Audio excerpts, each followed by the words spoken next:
चौपाल के पेड़ के नीचे एक लड़की खड़ी थी, कांपते हाथ, आंसुओं से भीगी आंखें और नजरें जमीन पर झुकी हुई। वह गांव की रुखसाना थी, जो अपनी मासूम मुस्कान के लिए जानी जाती थी, लेकिन आज उसकी आंखों में डर था। उसके हाथ में कुछ नोट थे, मगर ये पैसे उसके लिए नहीं, बल्कि उसके घर वालों के लिए थे।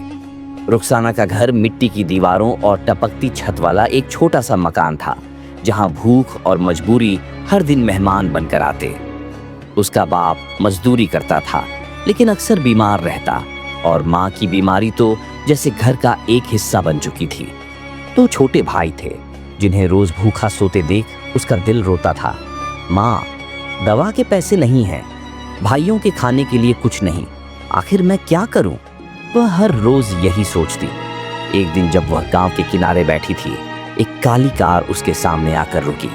उसमें से एक औरत उतरी, महंगे कपड़े, कीमती गहने और आंखों में ऐसी चमक जो हर गरीब के सपनों को हकीकत का धोखा देती। लड़की, तुम खूबसूरत हो, जवान हो, तुम्हारी सारी परेशानियां खत्म हो सकती हैं।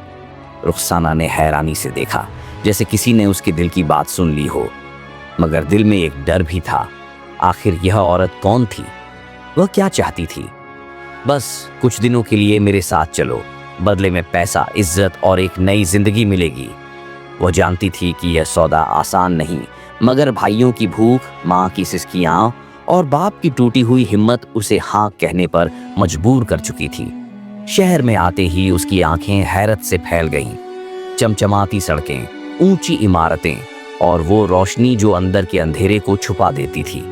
लेकिन जैसे ही वह उस घर के अंदर गई, उसे एहसास हुआ कि यह रोशनी सिर्फ बाहर थी, अंदर तो ऐसा अंधेरा था जो रूह तक को खा जाता।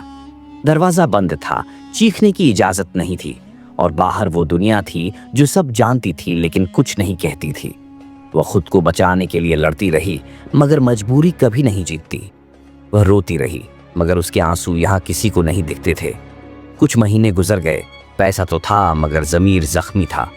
हर नोट पर एक घाव का निशान था, हर कमाई पर एक गुनाह की परछाई थी। उसने फैसला किया कि अब वह वापस जाएगी, माँ का इलाज करवाएगी, अपने भाइयों को अच्छी जिंदगी देगी। जब वह गांव पहुंची तो उसकी माँ की कब्र अभी ताज़ा थी। बाप पागलों की तरह इधर उधर घूम रहा था और भाई गली में दर दर भटक रहे थे। लेकिन असली सजा अभी बाकी थी। मोहल्ले की औरतें उसकी तरफ बढ़ीं। हराम की कमाई लेकर आई है, यहाँ तेरी कोई जगह नहीं। पहला पत्थर किसी ने उसके पैरों पर मारा, दूसरा किसी ने उसके चेहरे पर। वह गिरती रही, रोती रही, मगर किसी ने नहीं सुना। उस रात वह गांव छोड़कर चली गई, मगर कहाँ, ये कोई नहीं जानता। अगली सुबह एक अनजान शहर के कोने में एक लाश पड़ी मिली। उसका चेहरा मिट्टी से सना हुआ था और आंखें खुली थीं, जैसे किसी से इंसाफ मांग रही हो। अगर हम किसी को सहारा दे दें तो शायद कोई और रुखसाना अपनी इज्जत और जिंदगी की जंग न हारे।